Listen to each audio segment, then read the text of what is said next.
जय हिंद। देखिए, कृषि कानून को जो वापस लिया गया है, इसको समझते हैं कैसे किसी कानून को लाया जाता है या फिर वापस कैसे लिया जाता है। संसद की जो संप्रभुता होती है, कितने अंग होते हैं इसके, और क्यों कैसे कैसे संसद के सत्र चलते हैं, बजट सत्र, मानसून सत्र, ये जो शीतकालीन सत्र जो है, इसको समझते हैं। देखिए, आर्टिकल 79 जो है हमारे संविधान का, वो संसद की चर्चा करता है। संसद जो है वो ओल्ड फ्रेंच भाषा का शब्द है, जबकि संसद की जननी हम ब्रिटेन को कहते हैं। संसद जो है हमारे देश की संप्रभुता संसद के हाथ में। सोवर्निटी मतलब होता है जिसके ऊपर दूसरे किसी का दबाव काम ना करे, वो अपनी निर्णय लेने में स्वतंत्र हो, उसे हम संप्रभु कहते हैं। जैसे कोई स्टेट अपने आप में सोवर्निटी नहीं होता है, क्योंकि उसके ऊपर सेंट्रल गवर्नमेंट का प्रेशर होता है। बट भारत सरकार की संप्रभुता संसद में, ये क्वेश्चन हमेशा पूछता है। संसद के 3 अंग होते हैं। एक राष्ट्रपति हो गया, यहाँ पे संसद का ये अंग होता है, ये राष्ट्रपति। एक लोकसभा, एक राज्यसभा।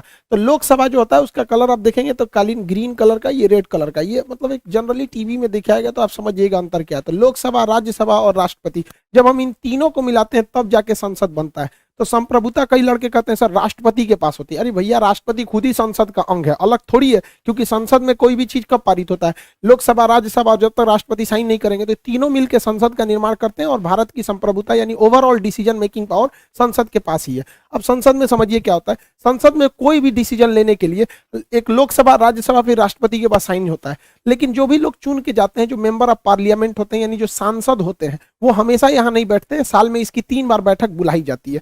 बैठक बुलाने का अधिकार राष्ट्रपति को है, जिसे संसद का आहूत कहते हैं। और खत्म करके जब वापस भेजते हैं तो उसे संसद का सत्रावसान कहते हैं। तो ये 3 बार ऐसे बैठकों को बुलाया जाता है। सबसे पहला जो हो जाता है बजट सत्र, यानी बजट सेशन जो होता है वो फरवरी से मई तक होता है। ये बहुत बड़ा होता है, इस पर सबसे ज्यादा चर्चा होती है। इसमें बजट होता है, रेल बजट, आम बजट, तब तो मैच मर्ज कर दिया गया। तो सबसे बड़ा यही सत्र होता है। इसके बाद छुट्टी होती है, 1 महीना तक किसी को नहीं आना होता है। मानसून सत्र जुलाई और अगस्त में चलता है। आप देखे होंगे 370 को हटाना हो गया, ये सब चीजें जो थी, ये मानसून सत्र में काफी ज्यादा डिसीजन लिए गए थे इसको। तो ये जुलाई से अगस्त के बीच में होता है। ये भी थोड़ा सा मतलब 1-1.5 महीने का ये भी होता है। लास्ट जो सत्र होता है शीतकालीन सत्र, नवंबर से दिसंबर, ये सबसे छोटा होता है। क्योंकि लास्ट नवंबर में शुरू होता है, एकदम नवंबर बिता के ही शुरू होता है। सबसे छोटा होता है शीतकालीन सत्र। अभी जो सत्र चालू होने जा रहा है वो शीतकालीन सत्र चालू हो रहा है। तो संसद के कुल 3 सत्र होते हैं।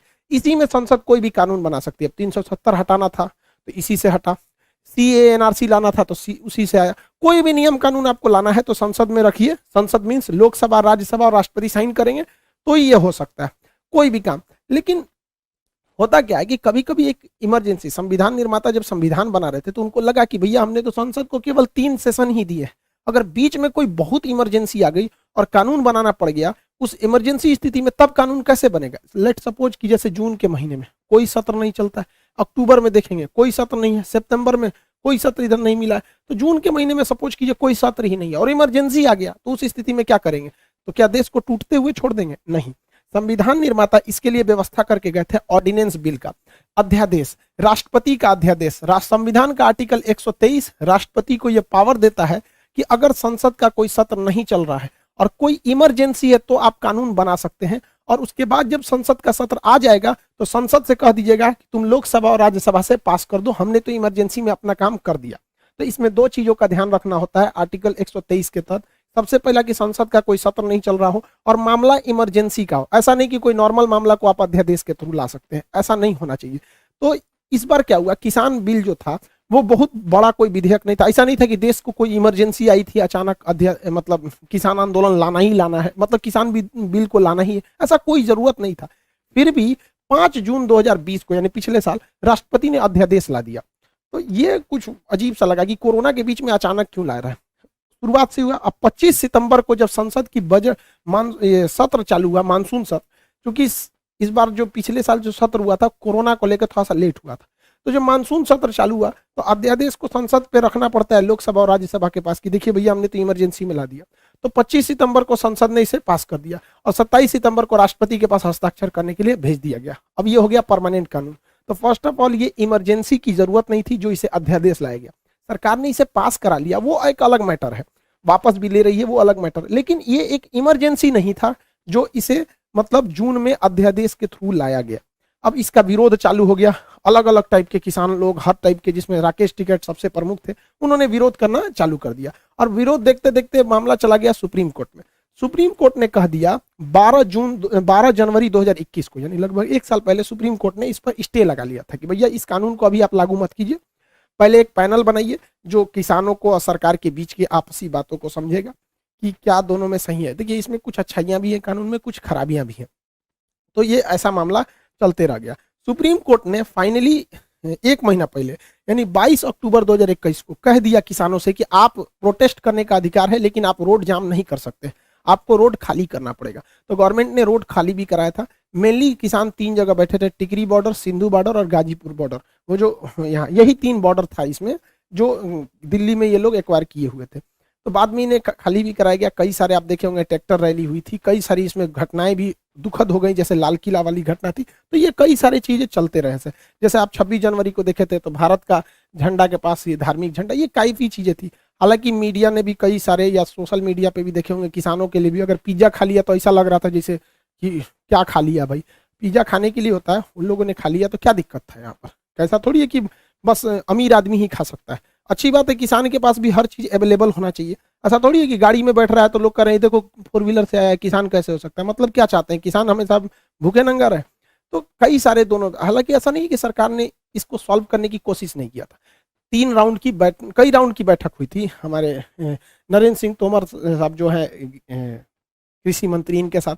अब इसमें कई ऐसी घटनाएं, राकेश टिकैत जी तो उस दिन रो भी दिए थे जब 26 जनवरी का मैटर हुआ था, तो खैर वो घटनाएं अलग थी। तो फाइनली डिसीजन ले लिया गया कि इसे वापस लिया जाएगा। ये आंदोलन पूरी तरह से अहिंसक ही था, अगर छोटे मोटे झड़पों की बात न करें तब यहाँ पे। तो अहिंसक आंदोलन ही आगे जाके सफल हो जाता है।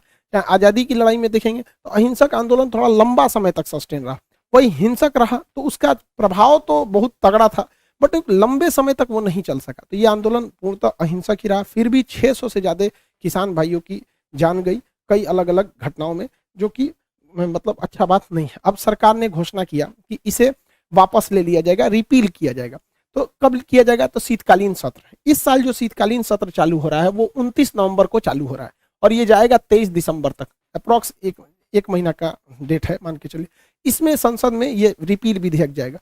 संसद को जब वापस लिया जाता है, नहीं रिपील किया जाता है, तो सेम प्रोसेस है। लोकसभा में रखा जाएगा कि हम इस विधेयक को वापस लेना चाहते हैं, तो यहाँ बहुमत से पास होगा, हाँ भैया हम भी वापस, ठीक है आप वापस ले लीजिए।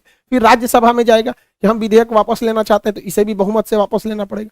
और राष्ट्रपति के पास साइन करने के लिए जाएगा, आप भी साइन कर दीजिए। जब राष्ट्रपति साइन कर देंगे तो वापस हो जाएगा। मतलब जिस तरह से विधेयक को लाना होता है, सेम उसी तरह से विधेयक को वापस भी करना होता है। इवन नाम भी चेंज नहीं होता है।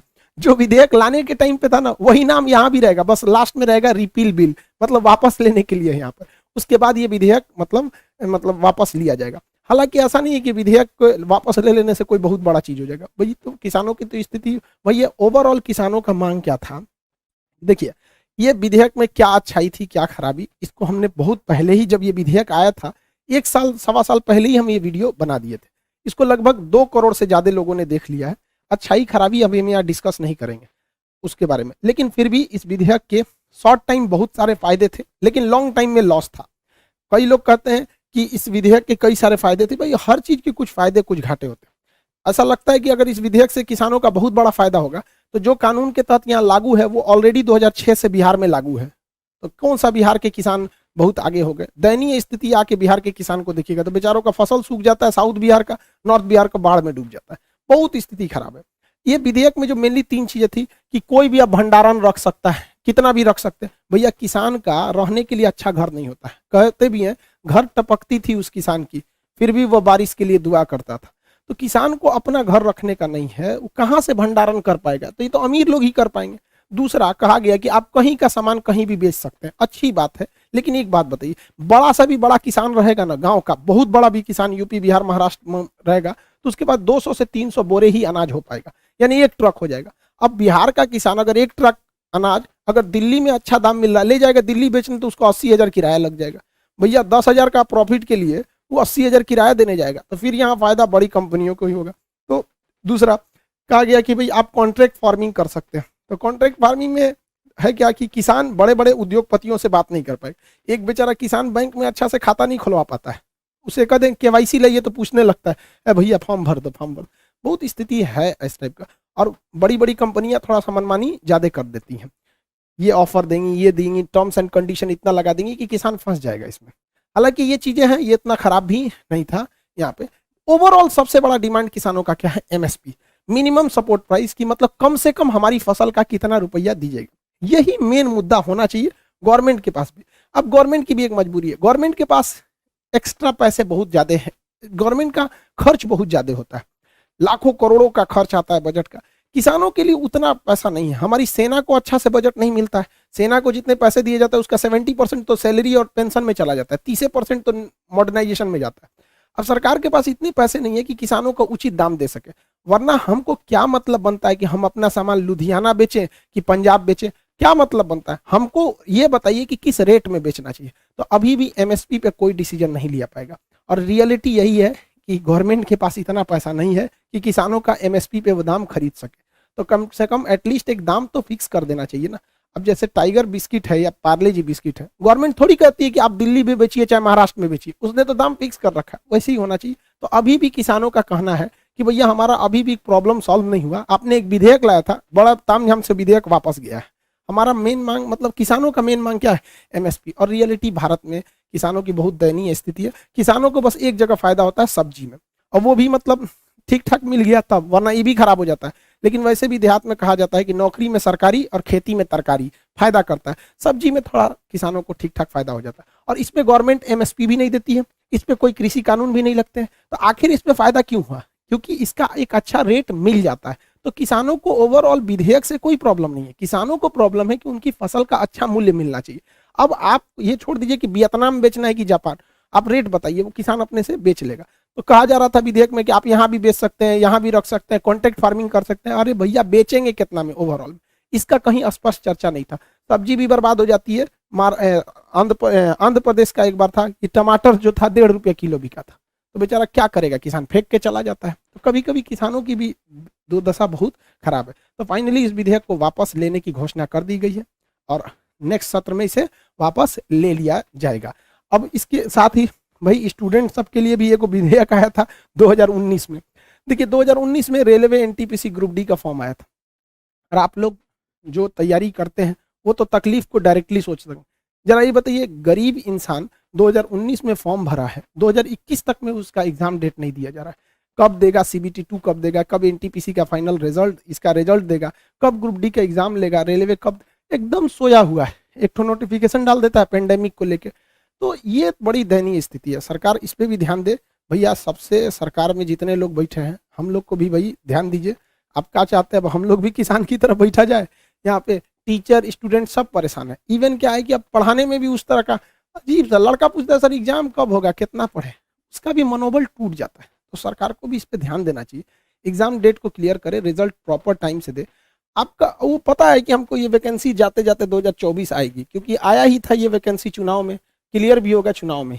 बट एटलीस्ट थोड़ा लड़कों को समझिए कि एक डेट तो कम से कम दे दीजिए। हवा में लड़का है अचानक, आपको अगर एग्जाम जनवरी में लेना है, फरवरी में लेना है, एटलीस्ट बता तो दीजिए कि भैया हम फरवरी में लेंगे। लड़का पढ़ेगा तो। अभी क्या है ना कि लड़का होपलेस भी है, उसका करियर भी खराब होगा। पता चला कल को आप अनाउंस कर दिए 15 दिसंबर से एग्जाम, तो अजीब हो जाएगा ना। आप बता दीजिए कि हम कब देंगे, हम कौन सा किससे मांगेंगे, अपने रेल मंत्रालय से ही तो बोल रहे हैं, तो समझना चाहिए वहाँ पे। और लड़कों को भी कहते हैं पढ़ाई कंटिन्यू रखिए। अब बहुत जल्दी सारे टीचर्स लोग आपस में हम सब डिस्कस कर रहे हैं, सारे टीचर्स डिस्कस कर रहे हैं, सब लगे हुए हैं। अब हम लोग की भी अपनी एक लिमिटेशन है, पूरी गवर्नमेंट भी बहुत जल्दी डिसीजन लेगी, तो आप पढ़ाई से भी पीछे नहीं हटिएगा। ये बुक्स जो थी भाई, ये बुक्स हम लोगों ने इसे ऑल ओवर इंडिया तक पहुंचा दिया। छत्तीसगढ़, उड़ीसा और महाराष्ट्र के लड़कों का कहना था कि सर हमारे यहाँ नहीं आया। साउथ इंडिया के लड़कों का स्पेशली डिमांड था कि सर ये बुक हमको इंग्लिश में चाहिए, हम इसको इंग्लिश ट्रांसलेट करा रहे हैं, 10 से 15 दिन में इसका इंग्लिश वर्जन भी आ जाएगा। ये एकदम यूनिक बुक है, क्योंकि इसमें चैप्टर वाइज भी है और एग्जाम वाइज भी क्वेश्चन है। आपको चाहते हैं कि अगर आपको एसिड एंड बेस से किस एग्जाम में किस टाइप के क्वेश्चन पूछते हैं, वो हर चीज इसमें अवेलेबल है। एक बार इसको खोल के जरूर देखेंगे लोग, समझ आ गया। और एक बात और, ये देखिए भाई, छत्तीसगढ़ का हरदी बाजार है एक तो कोरबा में, वहां के हैं तुकेश कुमार जी, भाई आपको बहुत बहुत थैंक यू। लेकिन एक चीज है, शिकायत भी है, इतना बड़ा गिफ्ट मत भेजा कीजिए भाई। आप लोग स्टूडेंट लोग हैं, आपका जॉब हो जाए, आप लोग माता पिता का सेवा कीजिए। इतना हैवी हैवी गिफ्ट देंगे कि उठेबे नहीं करेगा। आपका रिजल्ट हो जाए, पढ़ाई लिखाई कीजिए, माँ बाप का नाम रोशन कीजिए, हम लोग के लिए वही सबसे बड़ी गुरु दक्षिणा है। फिर भी आपने जो भेजा उसे दिल से स्वीकार करते हैं, आपका धन्यवाद करते हैं। आप छत्तीसगढ़ से हैं, तुकेश कनवार जी, हरदी बाजार कोरबा छत्तीसगढ़ से, ठीक है। लेकिन हम सबसे कहते हैं भाई इतना हैवी हैवी नहीं भेजा कीजिए, आपका रिजल्ट हो जाए, हमारे लिए सबसे बड़ी गुरु दक्षिणा है। आई होप आप सारा टॉपिक समझ गए होंगे। मिलेंगे नेक्स्ट क्लास में। जय हिंद।